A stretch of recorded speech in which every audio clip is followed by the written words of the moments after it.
Boa tarde, este é o Rede Notícia, projeto de convergência midiática entre a TV Horizonte, Canal 30, Rádio América 107,1 e Rádio Cultura AM 830. Eu sou o Júnior Brasil.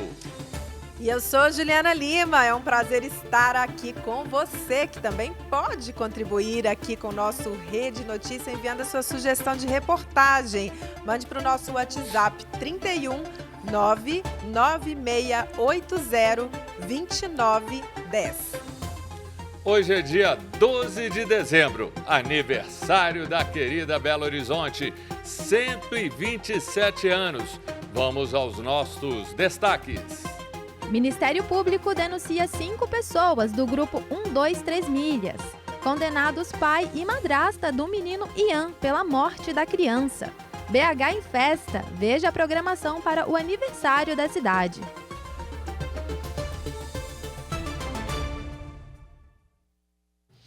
Belo Horizonte tem céu nublado com previsão de chuva. A mínima hoje foi de 16 graus e a máxima pode chegar a 26 graus. A umidade relativa do ar está em torno de 60%. No aniversário de Belo Horizonte, a Igreja Nossa Senhora da Boa Viagem, o novo Marco Zero da capital, terá uma celebração especial de missa e apresentação musical. Quem está lá ao vivo para contar os detalhes é o repórter Léo Apolinário. Vamos conferir? Boa tarde, Júnior, Juliana, boa tarde a todos que estão aí ligados com a gente no Rede Notícia, pela Rádio América, Rádio Cultura e TV Horizonte. Como você diz, programação aqui durante todo o dia na Igreja da Boa Viagem, aqui onde a história da cidade começou, na região centro-sul de Belo Horizonte. Em julho deste ano, um projeto de lei da Câmara dos Vereadores reconheceu aqui a igreja como Marco Zero da cidade. Quem vai contar um pouquinho dessa história para a gente é o padre Marcelo Silva, o padre que é provincial dos Sacramentinos. Padre, obrigado por estar participando com a gente aqui. Queria que o senhor falasse um pouquinho da relação da Igreja da Boa Viagem com a história da nossa capital. Bem, elas se confundem porque antes de Belo Horizonte ser proclamada a primeira cidade planejada do Brasil, há 127 anos atrás, aqui já existia um povoado chamado Vila Curral del Rei, há mais ou menos 150 anos para mais, e que no finalzinho do século XIX, inclusive, foi chamada Vila Belo Horizonte, com 2 L's. E esse lugar foi sacrificado, desfeito, para nascer a cidade, inclusive a matriz antiga que começou a história de Nossa Senhora da Boa Viagem aqui em 1714. Por isso, reconhecer hoje Belo Horizonte como Marco Zero de Belo Horizonte aqui, a Boa Viagem, o conjunto arquitetônico, é recuperar essa história e valorizar também esse lugar como a origem, o Marco Zero de tudo. Já que hoje é dia de festa, dia de celebração, tem uma programação especial que já vem acontecendo na igreja com concertos natalinos e que vai se somar com o aniversário da capital, 127 anos. Exatamente. Então, inclusive nesse horário estamos realizando aqui a segunda celebração do dia e a última e solene do aniversário da cidade, às 18h15, com a presidência de Dom Valmor ou outro bispo auxiliar, com as autoridades municipais, enfim, aqui o município representado. E às 19h30, após a celebração, a entrada franca, teremos o mais esperado concerto de Natal dessa temporada com o trio Amadeus. É um trio com harpa, violino, cantores líricos, uma produção cênica nunca vista que foi feita. Então, venha participar conosco, se possível, da celebração eucarística, ou ao menos aqui homenagear a cidade com um concerto de Natal com o trio Amadeus. Muito obrigado, padre, pela participação aqui na TV Horizonte, Rádio América e Rádio Cultura. Lembrando, então, o padre já fez o convite. Hoje tem missa às 6h15 com Dom Valmor, arcebispo de Belo Horizonte, e logo após o concerto, Júnior e Juliana, eu volto com vocês. Obrigada, Léo. Olha, o presidente Lula passa bem após um procedimento para evitar novo sangramento intracraniano e pode ter alta na próxima semana. Vamos ouvir um trecho da coletiva dada nesta manhã pela equipe médica.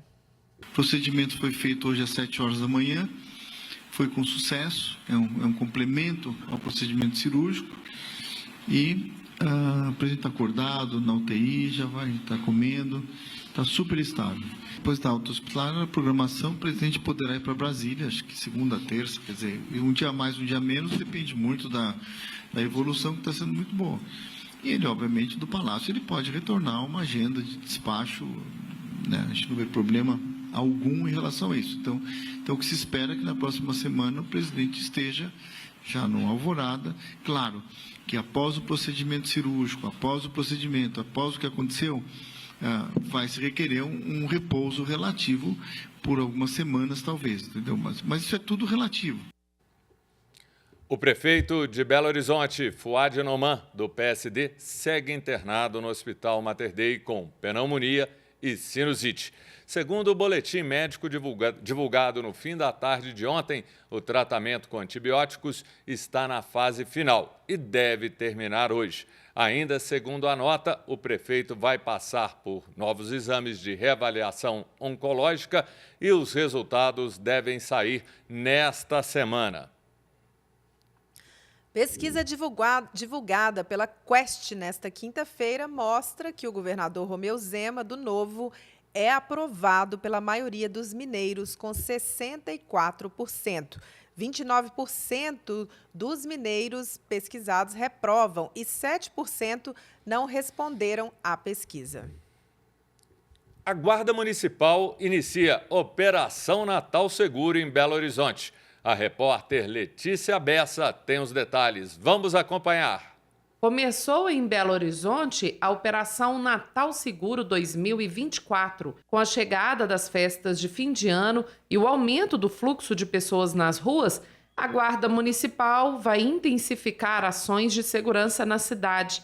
O centro e as regiões de Venda Nova e Barreiro são os focos da operação, que vai se estender até o dia 31 de dezembro, entre 9 da manhã e 9 da noite.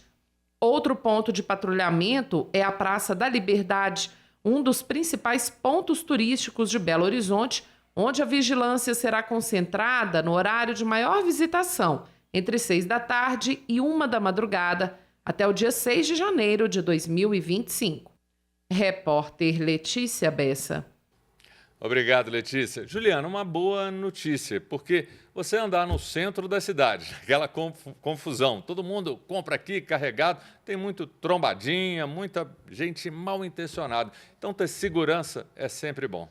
Vale sempre aquela dica, né? Você vai minimizar a situação se você ficar prestando atenção nas suas coisas, levar menos coisas, sair menos com joia, né? Eu acho que esses procedimentos também são básicos. Não abrir carteira de todo mundo. Sempre entrar dentro de um comércio para evitar esse tipo de problema, né? Então, assim, é uma cidade grande, né, gente? É uma cidade que no final do ano está cheia, tem muita gente circulando, muito turista também. Então, todo cuidado é pouco, mas vamos curtir Belo Horizonte, porque a cidade está muito linda.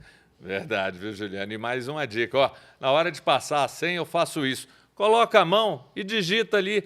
Tem gente que pega e digita a senha de qualquer jeito, vira vítima. Ter cuidado. É isso mesmo.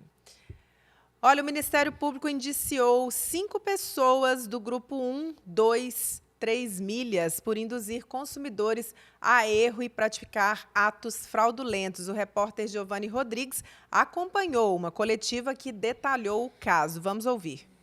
O Ministério Público de Minas Gerais propôs ação penal pública mediante denúncia de 5 pessoas integrantes do grupo 123 milhas. A imputação é de crimes contra relações de consumo, crimes cometidos por empresas que decretaram falência e lavagem de dinheiro. As investigações apontaram que os denunciados, mesmo cientes dos crimes, optaram pela continuidade das atividades econômicas, quando então desviaram valores milionários de modo indevido das empresas do grupo, lavaram dinheiro e compraram a empresa Max Milhas com a intenção de dominar o setor econômico. Os denunciados induziram a erro mais de 500 mil consumidores e mais de 800 mil credores. Somente depois dessas condutas criminosas que eles suspenderam os produtos da linha promocional e pediram a inevitável recuperação judicial das empresas. A investigação se desenvolveu na 3ª e na 14ª Promotorias de Justiça, com apoio do CAUET, Centro de Apoio Operacional das Promotorias de Justiça e de defesa da ordem econômica e tributária. Se condenados, os envolvidos podem pegar de 10 a 30 anos de prisão. Atualmente, o Grupo Econômico 123 Milhas exerce atividade econômica através da 123 Viagens e Max Milhas. Obrigado, Giovanni. E no próximo bloco, os desafios da capital mineira e mais da programação de aniversário. Saiba também como foi o julgamento do caso Ian.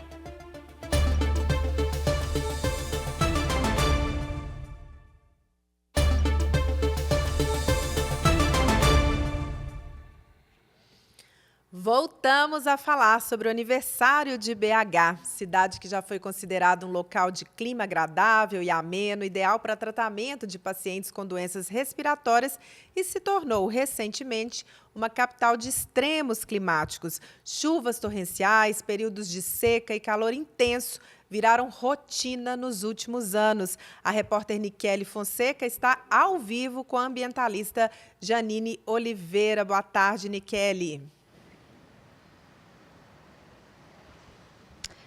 É isso mesmo, Juliana. Quem aí não reclamou do calor nos últimos dias, né? Mas essa é uma pauta que merece atenção. Vale lembrar aqui que no ano passado, Belo Horizonte foi a capital que mais esquentou no nosso país e neste ano a capital que ficou com mais dias sem chuvas. Foram 151 dias sem chuvas, ou seja, né, uma estiagem histórica. Por isso que eu estou aqui com a Giannine para a gente falar sobre esse assunto, né? Vamos começar, Giannine, para entender atualmente quais são os principais desafios que Belo Horizonte enfrenta, né? E o que a gente tem que a gente pode esperar, né, do que está por vir em relação à questão climática. A gente tem atualmente, né, uma baixa qualidade de vida. E isso porque ao longo dos últimos anos, décadas, até a própria fundação da cidade, né, a gente não se empenhou em cuidar dos indicadores de qualidade de vida, que são o quê? São os serviços ecossistêmicos que a natureza nos presta. Então, qualidade do ar, está úmido, não está seco demais, tem muito poluente, particulado, eu estou ingerindo uma alimentação saudável, essa alimentação ela vem de perto, ela vem de longe para chegar aqui. Chuva, minha cidade é resiliente à chuva, o solo está coberto ou tem erosão. A casa das pessoas foi planejada, não foi planejada. Então, todos esses indicadores, né, que dão saúde a gente, eles têm que sair da onde a gente mora, da própria cidade. E não é o que a gente tem observado. Então, portanto, temos um grande desafio. Pois é, infelizmente são muitos desafios, né, Giannine? Mas o que a cidade pode fazer para enfrentar tudo isso, pensando até a longo prazo, né? Retornamos ao início, né? Se a gente precisa dos indicadores, e esses indicadores quem nos prestam são a natureza, a gente precisa então ter uma cidade que respeita, conserva, multiplica a natureza. Então, por exemplo, é indicativo para mudanças climáticas você ter um colar metropolitano. Quem já faz um trabalho semicolar ali? A Serra do Curral. Então, mantém a preservação da Serra do Curral. Precisa, né, regime de chuva, vamos colocar corredor verde de verdade dentro da cidade. Aproveita, revitaliza a margem dos córregos dos rios, uma cidade que tem 700, né, córregos e rios em quilômetro, tem muita possibilidade de ter área verde cruzando por dentro da cidade. Isso vai melhorar, né, o serviço ecossistêmico vai começar a acontecer de verdade e nós que somos seres que vivem, né, dentro dessa teia ecossistêmica, vamos ter saúde também, né? Então, é gestão, a gente precisa de uma prefeitura e dos órgãos municipais empenhados nisso. As áreas verdes que são da prefeitura, aporte de recurso para revitalizar, ampliar, aumentar, incluir outras áreas verdes, guardar o que a gente tem de área verde. Isso tudo, né, vai dar para a gente, de novo, saúde para morar em Belo Horizonte. É realmente um grande desafio, né, gente? Mas, como disse, uma pauta que merece atenção e a gente precisa, sim, falar mais sobre isso. Eu volto com vocês. Temos que cuidar das áreas verdes, dos parques. A gente, em alguns momentos, sente que está numa panela de pressão, tamanho calor. Então, o alerta da Giannine foi muito válido, Juliana. Belo Horizonte vai ter uma grande oportunidade agora desse novo bairro, né? O bairro Carlos Prates, que vem aí com esse desafio e com essa promessa das autoridades de um bairro com mais drenagem, com soluções inovadoras, usinas fotovoltaicas para as moradias que vão estar lá. Então, assim, a gente está confiando que essa vai ser uma chance de BH reinventar o seu futuro. Não vai mudar a cidade como um todo, né? Mas é uma esperança para a gente de como fazer essa cidade. Tomara. O pai e a madrasta do menino Ian Cunha, de 4 anos, foram condenados pela morte da criança em 8 de janeiro do ano passado. Márcio de Souza pegou 26 anos e 8 meses de prisão em regime fechado por homicídio qualificado por motivo torpe e contra menor de 14 anos. Já a madrasta, Bruna Santos, foi condenada com uma pena maior, 35 anos de reclusão em regime fechado por homicídio qualificado 4 vezes, ou seja, motivo torpe, meio cruel, com recurso que dificultou a defesa da vítima e contra menor de 14 anos. O Comitê de Política Monetária do Banco Central elevou a taxa básica de juros da economia brasileira em 1 ponto percentual para 12,25% ao ano. O Copom avaliou que o ambiente externo permanece incerto, principalmente por causa dos Estados Unidos, e que as expectativas para a inflação no Brasil pioraram. O comitê indicou mais 2 altas de 1 ponto percentual nas próximas reuniões, em janeiro e março. O economista financeiro Matheus Machado explica o que isso impacta no nosso bolso. Vamos conferir? Quando você tem uma taxa de juros mais baixa, o que isso afeta? Isso vai afetar, por exemplo, o crédito. O que é o crédito, gente? Quando você vai financiar um carro, quando você vai financiar uma casa, e você vai lá no banco e tem uma taxa que o banco está te cobrando, tem uma taxa que o banco está dizendo, olha, todo ano você vai pagar 5% ao ano, 10% ao ano, 15% ao ano. Isso é totalmente ligado a em que patamar está a nossa taxa de juros, a taxa Selic. Por isso que é tão relevante. Então, quando a gente tem uma taxa de juros que ela está mais baixa, isso estimula o consumo, isso estimula o crédito. Quando a gente tem uma taxa de juros que está mais alta, isso desincentiva o consumo, ou seja, isso é para controlar a inflação, por exemplo. Por quê? Porque a inflação ela acontece e ela vai pressionando o preço dos produtos, que é aquele arroz que antes a gente comprava por R$10 e hoje a gente precisa de 30. O nome disso é inflação, né? O nosso dinheiro vai perdendo o poder de compras. Então, quando o Copom ele eleva a taxa de juros, o que ele está fazendo? Ele está tentando segurar essa inflação para ela parar de subir. Ou seja, ele está tentando desincentivar o consumo. Belo Horizonte tem programação especial de aniversário em vários pontos da cidade. O repórter Newton Lopes tem mais informações. A Prefeitura e o Governo de Minas realizam atividades especiais nesta quinta-feira, dia 12, para comemorar o aniversário de 127 anos de Belo Horizonte. Ao longo do dia, os visitantes do Parque Municipal vão poder participar de uma exposição interativa com materiais educativos sobre as diversas espécies da fauna e flora que habitam nos parques urbanos. Às 3 da tarde, está prevista uma trilha guiada dentro do parque para explorar a história, o patrimônio e a biodiversidade do local. No zoológico, a ação educativa consiste em um bate-papo interativo onde serão abordadas informações, características e curiosidades das espécies sobre cuidados da instituição. Como lembrança, as crianças receberão um livro ilustrado que contém fotografias e ilustrações aquareladas das espécies da fauna e flora que habitam no zoológico. Na escadaria, em frente à prefeitura, ocorre a tradicional cantata de Natal às 2h30 da tarde. O evento vai reunir alunos de 15 escolas da rede municipal de ensino numa celebração musical.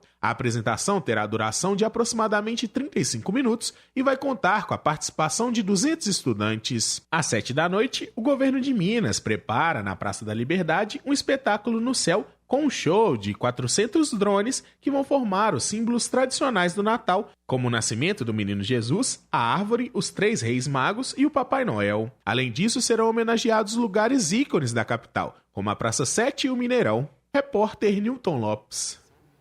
Obrigado, Newton. E para encerrar o dia de comemorações e eventos, mais uma boa notícia. Uma parceria entre a PUC Minas, a Prefeitura de Belo Horizonte e o Ministério Público de Minas Gerais vai viabilizar projetos de arqueologia e patrimônio cultural. Dentre os projetos está programada uma grande exposição sobre a evolução humana no Museu de Ciências Naturais da PUC Minas. A repórter Nikele Fonseca traz mais informações.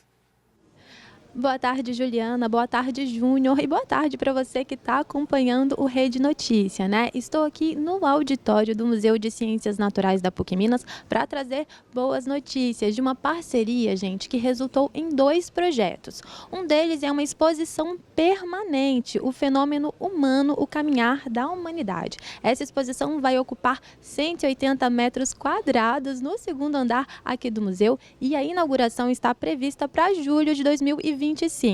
O outro projeto é um repertório bibliográfico que vai trazer informações sobre a história de Minas Gerais e a história de Belo Horizonte também. Eu conversei com o professor Henrique Paproc, que é o coordenador aqui do museu, e também com o Amilcar Martins. O Amilcar, ele é diretor administrativo e financeiro do Instituto Cultural Amilcar Martins e eles falaram desses projetos. Bom, esse projeto é um financiamento que vem através do Ministério Público, passando pela Prefeitura de Belo Horizonte, diretamente no nosso museu.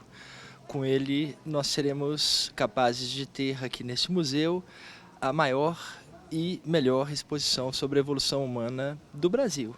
A gente realmente projetou uma exposição onde todas as réplicas importantes da nossa evolução de muitos milhões de anos atrás até hoje estão contempladas com cenários muito importantes do nosso desenvolvimento cultural, como enterramentos. Então vai ser uma cena muito interessante assim para divulgação científica em Belo Horizonte. Nós temos um acervo de 15 mil obras sobre a história de Belo Horizonte e de Minas Gerais, entre livros, opúsculos, periódicos, mapas, enfim. Então a ideia é ampliar e consolidar o registro desse acervo para as gerações futuras, para estimular a pesquisa, para que as pessoas possam no futuro trabalhar. A secretária municipal de Cultura, Eliane Parreiras, também falou sobre a iniciativa. Vamos acompanhar. No mês de aniversário de Belo Horizonte, a gente tem a alegria de anunciar essa parceria com o Ministério Público de Minas Gerais por meio do FUNEMP, que é o Fundo Especial do Ministério Público, destinando recursos para 2 projetos que são muito importantes para a cidade de Belo Horizonte, para a memória, para a questão dos acervos, dos museus. São 2 passos importantes, 2 presentes para a cidade de Belo Horizonte, que em 2025 já vão estar aí beneficiando a sociedade, beneficiando a população de Belo Horizonte. Termina aqui o Rede Notícia, uma produção da Rede Catedral de Comunicação, e não deixe de mandar a sua sugestão de pauta para o nosso WhatsApp 996 80 29 10. Valeu, esperamos vocês amanhã. Valeu, Juliana. Valeu, Júnior. Obrigada. Até amanhã.